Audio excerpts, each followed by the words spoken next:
How are you doing today, Jason? How you doing? I'm good, man. How you doing? This book, radio people, even closet singers are going to be latching onto this because we all want to know, how do those singers create those voices and how do they protect them?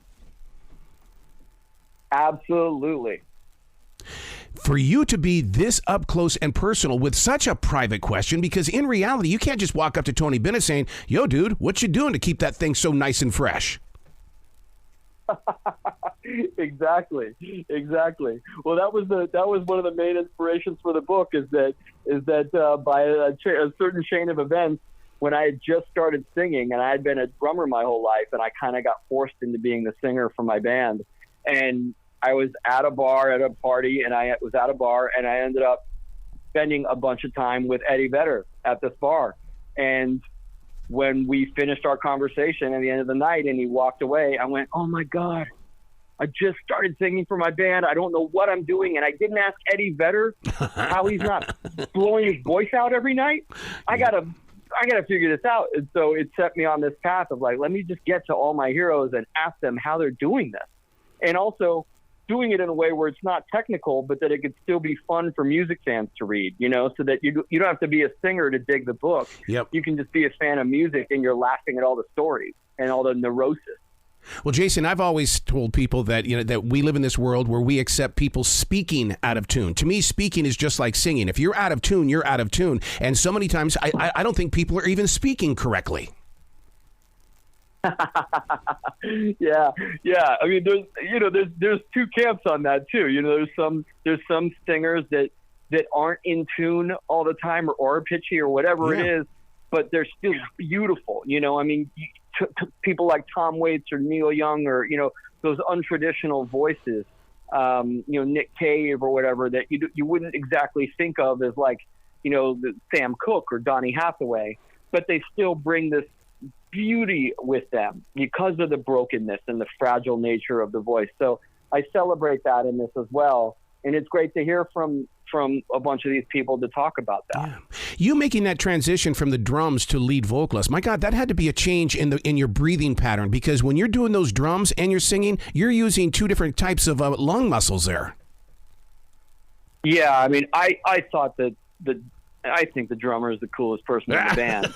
And, so to go from being the coolest person in the band to being the guy that's like, oh God, this singer who's got to like put on the show, it just is so different from what I would, naturally gravitate to. But once I started doing it, it was a real struggle for a while. And we all still struggle with it. Even the singers in this book, the biggest names in music, still struggle in their own ways. And so it's really fascinating to read about that and to see, what people do to try to help themselves and, how they survive. How did they survive those moments where, because my parents were so guilty of judging other people. Well, you didn't hear them when they were really good. They're just showing up on the stage today. And it's like, oh my God, you just called them a used to be dad. Right. Yeah. I mean, there's so many singers that talk about this in the book as well, just the aging and how the voice changes. And some people love where their voice is at now and love how it's changed. And some people are kind of bummed and, that it's not where it used to be, but realize that this is the only instrument. Yeah. Think about this. If you're in a band, the singer has the only instrument that changes with time or that changes with climate or temperature, or if there was too much air conditioning on, or if you got in a fight with your girlfriend or your boyfriend or whatever. That can, Ozzy talks about, hey, if I had a fight with Sharon, before I go on stage, that might ruin my voice. Yep. Because you're holding tension in your throat.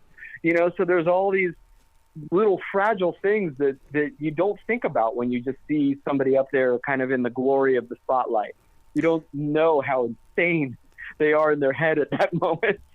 Yeah, and the different regions in the country, because if you're coming into the South, you're going to be getting a bunch of junk in that trunk, man, is what you're going to be getting in that throat. And if you don't take care of it here in the South, you're going to be out there, spitting all over that stage. Yeah, or even in the West if it's too dry. Yes. So the desert or whatever. So it's so crazy what singers have to go through, and it's really entertaining to read about people's struggles, and also the glory when they do have these moments of, where they're really killing it. It's just it's really fun. And I do got to say that all my royalties from the book are going to benefit St. Jude Children's Research Hospital through a campaign I started called Music Gives to St. Jude Kids, because my grandfather founded St. Jude, and so it is the way of taking care of the kids and their families as well. Wow. And you give us such a deep, unique touch when it comes to music. It helps us respect those musicians even more. Now, my question is, are we born with a beautiful voice, or like radio people, we are taught how to use these voices in order to become part of what they need for their radio stations? I don't know if there is an answer. I mean, you're born with your voice. You only have the voice you have, but what you do with that voice, and whether it's training or not training, it's sort of, that's what makes this fascinating, is that there's no one way, and that everybody's got their own journey through it, but you can read these things and go, oh, I love that. I'm taking that with me. Like, that's going on tour with me now, but I think, does Bruce Springsteen is he born with that Bruce Springsteen voice, or did he need to belt it out in clubs in New Jersey to find it? It's about, I ask a lot of I ask every singer in the book how they found their own voice. And so that's an interesting thing, is like how they came to this. Mm-hmm. And a lot of singers will say, I don't even know if I've found it yet. Yeah. So it's fascinating. Well, what about you at the front of that stage? How are you making that connection with that audience? Because, I mean, even, on America's Got Talent, they'll sit there and say, anybody can sing a song, but can you make a connection? How did you make that connection? Right. And I would say to that, Tom Petty is not passing the audition for America's Got Talent. And you're not going to sit here and tell me that Tom Petty doesn't have one of the most beautiful voices on the planet, and that Tom Petty doesn't connect. Tom Petty connects more than, because to me, in this book is really about this in a big way. It's about soul, and there's such a major difference between being a technically great singer, being able to, hit all those crazy high notes and be perfectly on pitch. That means nothing, absolutely nothing, because Tom Waits will floor you with having none of that, because what he's bringing to the party is soul.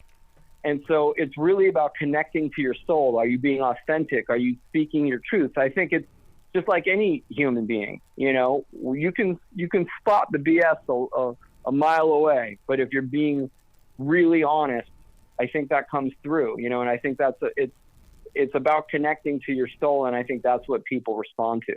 I can't thank you enough for this book. I wish I had 25, 30 minutes with you, because what you're sharing is a journey where people can learn from this, especially when it comes to, vocal exercises and things like that I know that you dive into these things, especially with Bryan Adams and with Roger Daltrey and stuff. It's such a phenomenal book.